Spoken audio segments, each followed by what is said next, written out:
My whole idea behind this distillery is to try and recreate late 1800s style, that Gilded Era when the United States had massive growth economically and socially.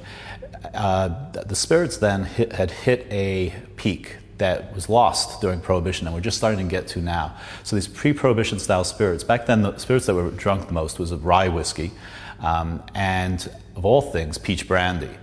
And so I'm going to produce a bourbon and rye whiskeys according to recipes from the late 1800s. I'm going to produce peach, pear, and apple brandies, apple brandy like Applejack, traditional. And what's unique about them is that I'll be using charred barrels like you would use for a new bourbon or rye whiskey or whatever, instead of a toasted barrel. So you get really big flavors of the fruit, but also all the vanillins and tannins that you'd find in a whiskey, and marry them together. So these spirits are actually really, really big, bold, but because they're being done in such a small still, they're going to be very, very smooth.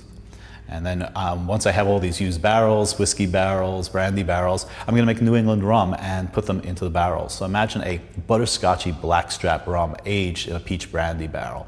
The combination of the sweet peach flavors and the butterscotchy rum married together, and I think some of these products will be very unusual. Or imagine a rum that's aged in a rye whiskey barrel and getting those spicy notes in there.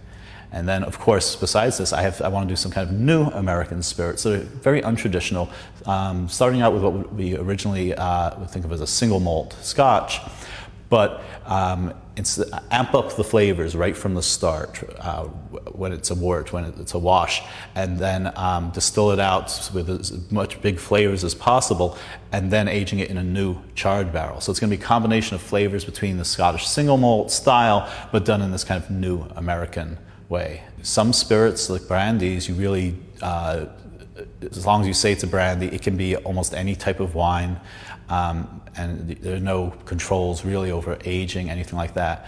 But if you say you're making a bourbon, well, you have very specific, to meet the regulations, you have to have at least 51% corn. Usually it's a bit more than that, mixed with a little barley might be in there, a little rye might be mixed in.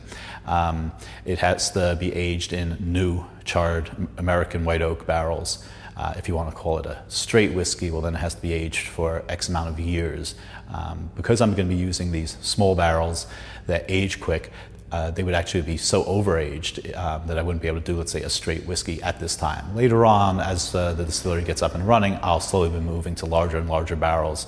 But to be able to get great product out really quickly, I'll be starting off with these small barrels.